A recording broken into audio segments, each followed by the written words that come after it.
Meredith sat in a chair by the window, listening to the silence that seemed too loud. For the past few months, her life had resembled a routine, monotonous process. Everything seemed to be familiar: work at the local café, morning walks with her dog in the neighborhood, and nightly solitudes in the empty apartment. The neighbors rarely paid attention to her, and she, in turn, did not complain of other people's gazes either. A simple but cozy house in the suburbs was the perfect place to forget and get away from people, from memories, from everything. Meredith's life has changed in the last 6 months. A few months ago, she'd gone through a painful divorce from her husband, who'd gone overseas. That sudden move by her husband had left her in a state of emotional devastation. She couldn't understand why things had happened so abruptly and didn't realize what had led to such a change. All her relationships with people, including friends and family, had become superficial. She was used to keeping everyone at a distance, as if selflessly protecting herself from the entire outside world. She couldn't afford to lose control, and so she closed herself off. Tonight, as always, she returned home after work, absorbed in her thoughts, feeling her body growing more and more tired from this solitary routine. Her neighbor's dogs barked merrily in the yard, and everything around her seemed quiet but tense.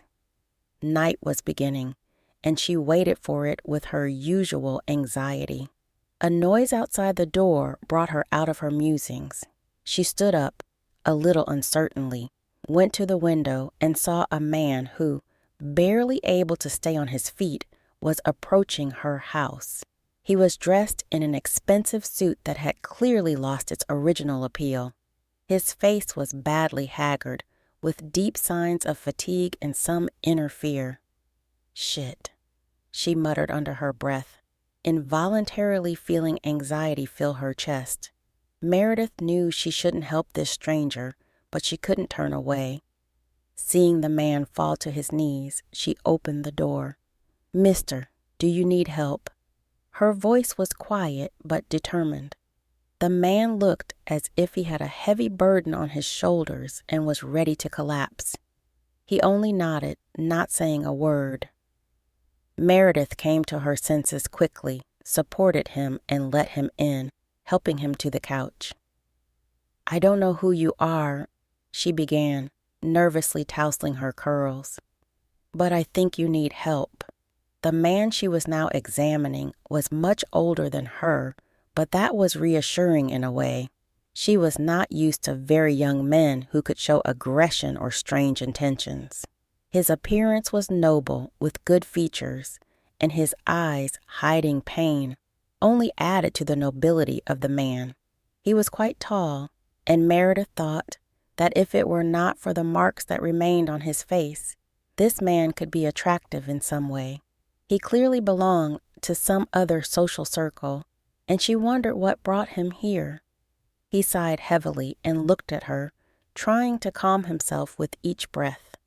"Give me water, please," he said quietly, his voice hoarse and weak. Meredith, without thinking, brought a glass of water, trying not to look at his wounds.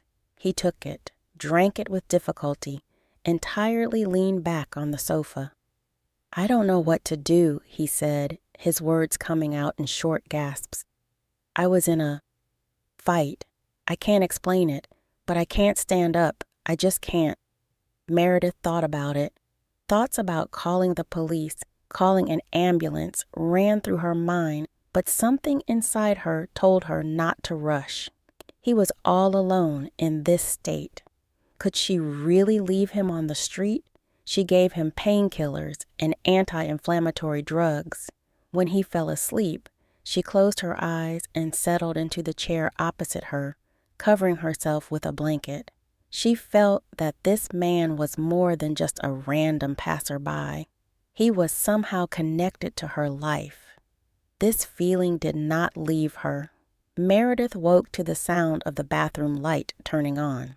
She sat there, a little disoriented, listening. Then she remembered. The man had been in her house. She quickly rose from her chair and walked to the bathroom. There, in the mirror, she saw him. It was the same man lying on her couch. He was washing his face, washing away the blood and dirt. When he saw Meredith, his face turned red, and he immediately apologized. "Sorry, I didn't mean to disturb you." "It's okay," she said quietly, feeling her sympathy grow.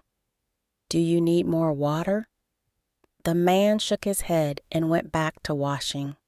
When he finished, she noticed how his gaze softened, as if this gesture was a final test. "Thank you," he said, finally meeting her gaze. "You've been a great help." Meredith thought it would be right to offer to help him now. She got a towel and gently wiped his face, removing the remaining blood. There was something confused, but also grateful in his eyes. "I'll get you some clothes," she said. "I think I have something that might suit you." She went back to her room and took out her husband's old t-shirt from the closet, which he often wore at the cottage, and a few other things. The man thanked her, and she returned to him with a set of clothes. When she returned, he was still sitting on the couch, looking at the floor, and seemed to be thinking about something deep. "I'll go warm up dinner," Meredith said, trying to remain calm, but anxiety was growing inside her. It was so strange to welcome a stranger into the house, especially at times like these. The process of cooking had become something soothing for her, though not particularly difficult.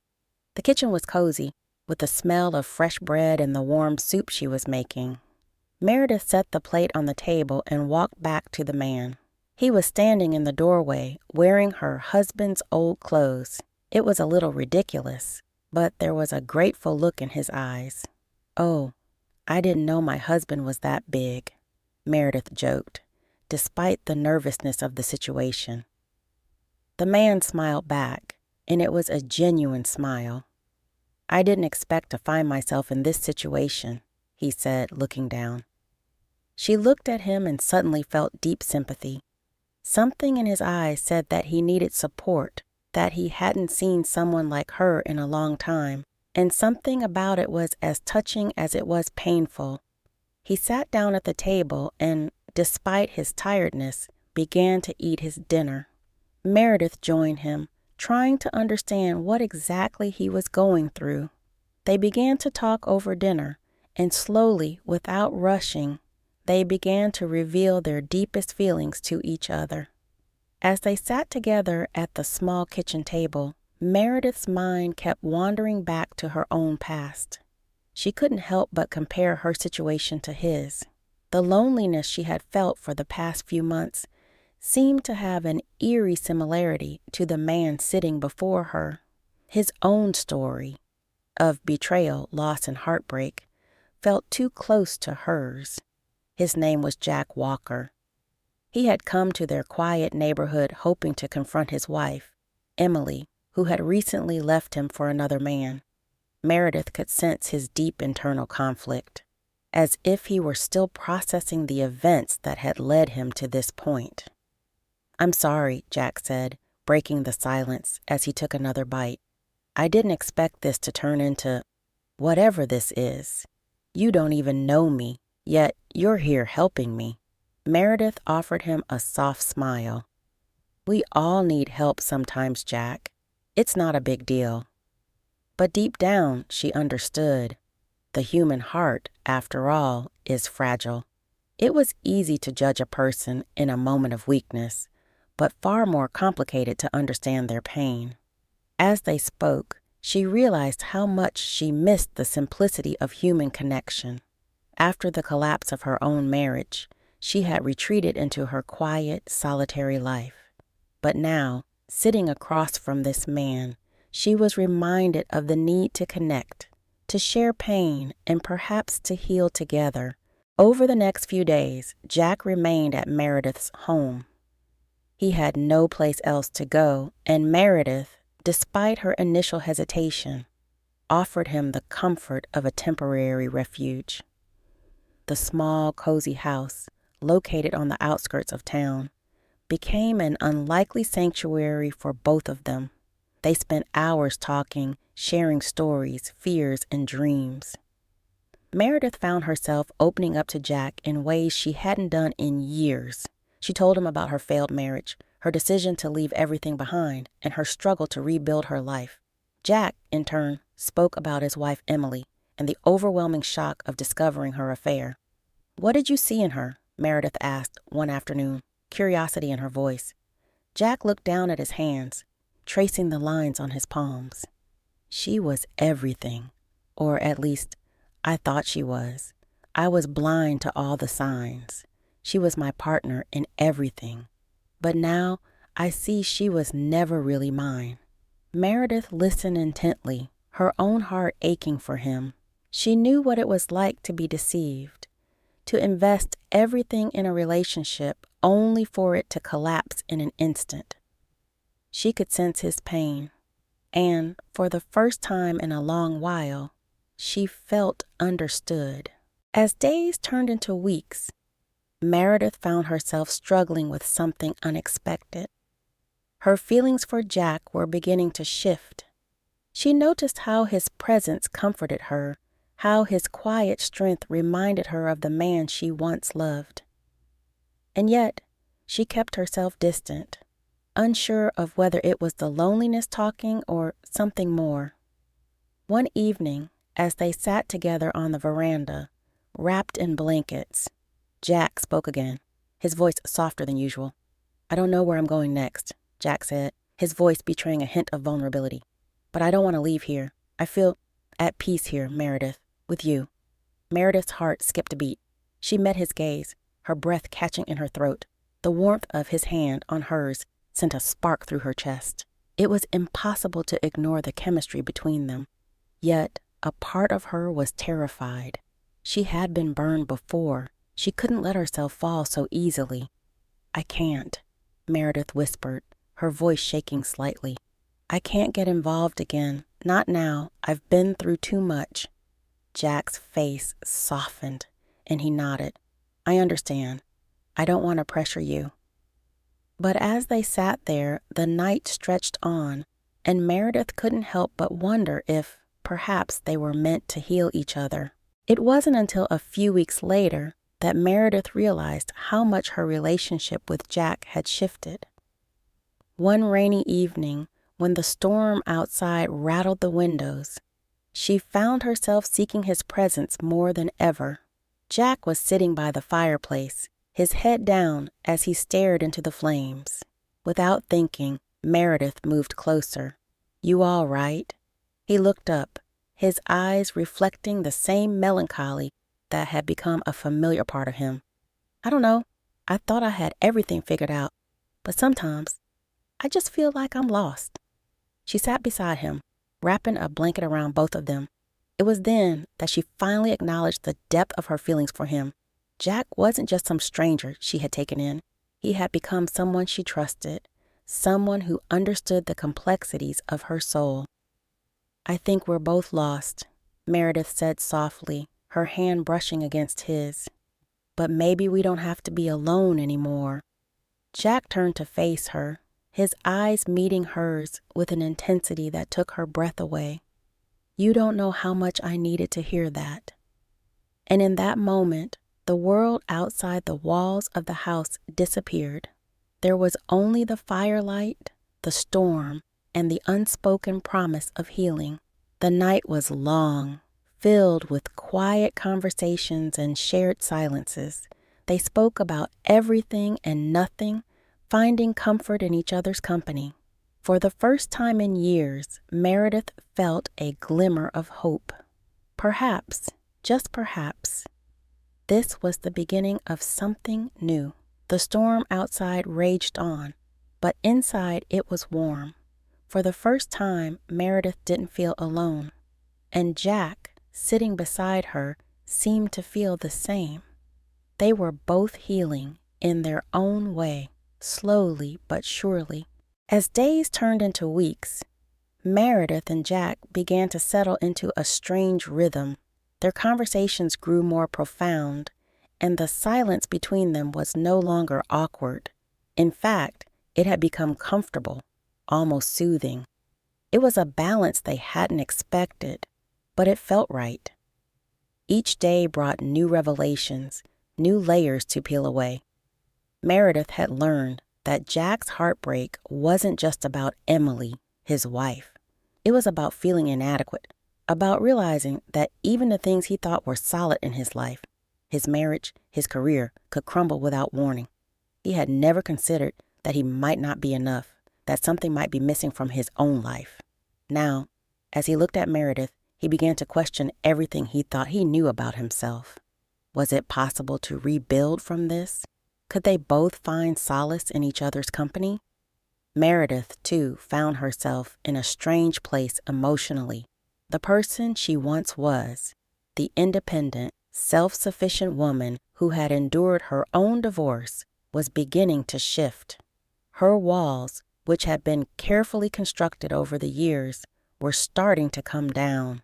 She had been so focused on her own pain and survival that she hadn't allowed anyone to get close. Jack, however, was different. His vulnerability had opened something inside her. She didn't know if it was love or simply an emotional connection born from shared hardship, but it was something she hadn't felt in a long time. One evening, while the two sat on the porch after dinner, the air thick with the scent of summer rain, Meredith decided it was time to confront her own feelings. The storm had passed, leaving only the sound of distant thunder and the soft hum of crickets. Jack had been unusually quiet that evening. He was lost in thought, staring out at the field that stretched beyond Meredith's house, his face a mixture of contemplation and sadness. Meredith knew he was still wrestling with the past, still haunted by what had happened between him and his wife. But there was something else, something unspoken between them, that Meredith couldn't ignore any longer. "Jack," she said softly, breaking the silence, "we've been talking a lot these past few weeks, but I think there's still something you're not saying." Jack turned to face her, his eyes reflecting the flickering porch light. "What do you mean?" Meredith hesitated. It wasn't easy to speak these words, especially when she wasn't sure of the answer herself. "I don't want to be a crutch for you, but I also don't want to be alone in this. I think I've been feeling something for you, but I'm scared. I'm scared of what it means. I don't know if I'm ready." For a moment, Jack said nothing. He simply sat there, processing her words. His eyes softened, and he took a slow breath, as if trying to gather the courage to speak. "I know," he said finally, his voice barely above a whisper. "I've been feeling it too, but like you, I'm afraid. I don't know what we're doing here, Meredith. I don't want to hurt you. I don't want to make the same mistake again, but I don't want to walk away from this either." Meredith looked down, her heart racing. This was the moment, the crossroad they had both been avoiding. They were standing on the edge, and neither of them knew whether to leap or pull back. But in that moment, Meredith made a decision. She reached out and took his hand, her fingers trembling slightly. "Maybe we don't need to figure everything out right now," she said. "Maybe we just take it one day at a time. I'm willing to try, Jack. I'm willing to see where this goes." Jack's expression softened, and he squeezed her hand. "One day at a time," he repeated, as if it was the first time he had really understood the meaning of the phrase. As the days went by, both Jack and Meredith grew closer, but the specter of their pasts still loomed over them. Meredith had her own emotional baggage, and Jack had his. Their relationship wasn't without its complications, and the ghosts of their former lives would often haunt their conversations. Meredith was a woman who had once been so certain of her path. Her divorce had been painful, but it had taught her to be self-sufficient. She had built a life alone, and she had convinced herself that she was better off without the emotional turmoil that came with a relationship. But now, with Jack's presence, she felt a stirring inside her that she hadn't experienced in years. There were moments when she felt weak, when the weight of her emotions threatened to crush her. Could she trust herself again? Could she trust him? Jack, too, had his own demons. The betrayal of his wife still cut deep, and the humiliation of being left for another man gnawed at him. He had loved Emily with everything he had, and yet she had chosen someone else. In his moments of solitude, Jack wrestled with feelings of inadequacy. Was he not good enough? Was he not deserving of love? It was these questions that kept him awake at night, staring at the ceiling, wondering how he had gotten to this point. But despite these fears, something inside both of them was healing. Every conversation, every touch, every shared moment was a step toward understanding themselves and each other. They didn't need to be perfect. They just needed to be real. It was late one night when it happened. The house was dark, save for the soft glow of the fireplace in the living room. Meredith and Jack had spent the evening talking, as they often did, but tonight the conversation had slowed, and the air between them had become thick with tension. Neither of them had said anything about it, but they both felt it. Jack stood up, his eyes searching hers. "I think I should go to bed," he said, his voice hoarse. But he didn't move. Meredith didn't know what came over her, but before she could stop herself, she stood as well. "Jack," she said softly, "I don't want you to go." He looked at her, his brow furrowed. "What do you mean?" She took a step toward him, her pulse quickening. "I mean, I don't want to be alone, not tonight." For a moment, they both stood there, caught in the tension. Then, without another word, Jack stepped forward and cupped her face in his hands. He kissed her, gently at first, then with more urgency, as if everything that had been left unsaid between them was being communicated in that one kiss. When they pulled apart, Meredith's heart was racing. She looked into his eyes, and for the first time in a long while, she felt truly seen. The next morning, everything felt different. Neither Meredith nor Jack spoke of what had happened the night before, but there was a subtle shift in their dynamic. They were no longer just two people who had found solace in each other's company. Something had changed. They were no longer just seeking comfort. They were beginning to build something new. Jack continued to stay at Meredith's house, but the tension between them had softened.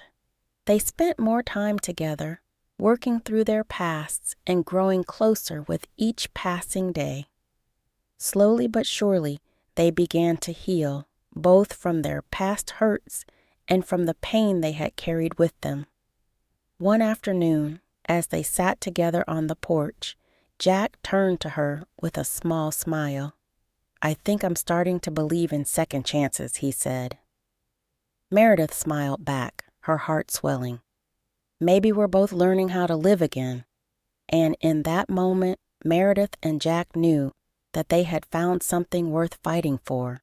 Their journey wasn't over, but they had taken the first step, together. Meredith woke early that morning, as the first light of dawn filtered through the curtains. It was a Saturday, and for the first time in weeks, she had no pressing responsibilities. The stillness of the house was almost serene, but the silence only made her thoughts louder. Her gaze drifted to Jack, still asleep on the couch, wrapped in the blanket she had given him. He had stayed the night again, and for reasons she hadn't fully understood, it felt right. It felt like the beginning of something she couldn't yet name. She stood up quietly, not wanting to disturb him, and moved into the kitchen. The familiar hum of the coffee machine soothed her. It was the small moments like these, mundane yet comforting, that she had started to crave. As the coffee brewed, Meredith reflected on how far she had come in these past few weeks. Her life had been turned upside down, but now, Sitting in her kitchen, with the smell of fresh coffee filling the air, she felt a sense of peace she hadn't known in a long time. But peace was always fragile. Meredith's thoughts turned inward, as they often did when she was alone. The events of the past, the divorce, the emotional scars, had left her with deep, lingering wounds. She had learned to mask her pain with humor, with work, with anything that kept her distracted. But Jack had shown her a different side of herself. He had stirred something deep inside her, something she had tried to suppress for years. Jack woke a few hours later, groggy but grateful. The pain from his injury had dulled, and the warmth of Meredith's home had a soothing effect on him. He didn't know what had drawn him to this house that night, the ache of his body, the despair of losing Emily, or simply the desperation for human connection. But whatever it was, it had brought him here, and for that he couldn't be more thankful. He entered the kitchen to find Meredith sitting at the table sipping her coffee. She was lost in thought, her eyes distant. Jack paused in the doorway, just watching her for a moment. She looked peaceful, yet there was something behind her gaze, a complexity that intrigued him. "Morning," he said, breaking the silence. Meredith looked up, startled, but a smile quickly spread across her face. "Good morning. You sleep okay?" "Better than I have in weeks," Jack replied, walking over to the counter. "I didn't realize how much I needed rest." Meredith's smile faltered slightly. "You've been through a lot," she said, her voice softer now. "I'm glad you're here." Jack turned to face her, his expression serious. "I'm glad I'm here too. I don't know what I would have done without you." The words hung in the air between them, thick with unspoken emotion. For a brief moment, the world outside the kitchen seemed to fade away. Meredith set her coffee down and stood up, moving toward Jack. Without thinking, she reached out, her hand resting on his arm. The touch was brief but intimate. Jack's heart raced. He hadn't expected this. Hadn't expected to feel this way about her. There was something undeniably magnetic about Meredith, something that made him want to stay in this moment forever. But there were still so many questions, so many fears lurking in the back of his mind. Meredith, sensing his hesitation, pulled back slightly, her fingers lingering on his arm for a moment longer than necessary. "We've both been through a lot, Jack," she said quietly, "but we don't have to figure everything out today." Jack nodded, his throat tight. He wanted to say more, to tell her everything he was feeling, but the words didn't come. Instead, he gave her a small, reassuring smile. One day at a time. The following week, Meredith and Jack found themselves falling into an easy routine. Jack would help with the repairs around the house, fixing the leaky faucet, cleaning out the garage, and Meredith would prepare meals, share stories, and sometimes just sit quietly beside him. They spent more time together, but the distance between them, though shrinking, was still there. One evening, as they sat on the porch after dinner, Meredith felt the need to push past the surface level of their conversations. The gentle breeze rustled the trees, and the fading light of the day cast a warm glow over the yard. "Jack," she began softly, "we've talked a lot about your ex-wife. But what about you? What's your story?" Jack was quiet for a long moment. The question caught him off guard. He hadn't really thought about his past in the context of his relationship with Meredith. It was easier to focus on the present, on the healing, on the day-to-day routine they had settled into. But he knew this moment had to come. He owed her the truth just as much as he owed himself. "I grew up in a small town in Wisconsin," he started, his voice low. "My parents, well, they did their best, but they were never really present. I spent a lot of time on my own, trying to figure things out. He paused, looking out at the horizon. When Emily and I met, I thought I'd found something solid. But in the end, I didn't really know what I wanted. I was just trying to fill a void I didn't understand. Meredith nodded, her heart aching for him. She had her own story, her own version of that emptiness. But she said nothing, simply letting Jack continue. I thought I could fix things, fix her, fix myself, Jack went on, his voice thick with emotion. But I was wrong. And now, here I am. The weight of his words hung in the air, and Meredith felt the ache of shared experiences. Jack, she said quietly, her voice steady, you don't have to fix anything, not anymore. He met her gaze, and for the first time in weeks, he allowed himself to believe that maybe, just maybe, he could heal. He could move forward. Weeks passed, and their connection deepened. Jack's injury had fully healed, and he had started looking for work again. But the more time he spent with Meredith, the more he found himself questioning everything. He had come to her for solace, but now he realized it was more than that. He was falling for her, but as much as he felt that pull, he was terrified. He had already lost one woman he loved. Could he risk his heart again? Could he truly open up to someone else after all the pain he had endured? It was on one quiet afternoon that Jack made his decision.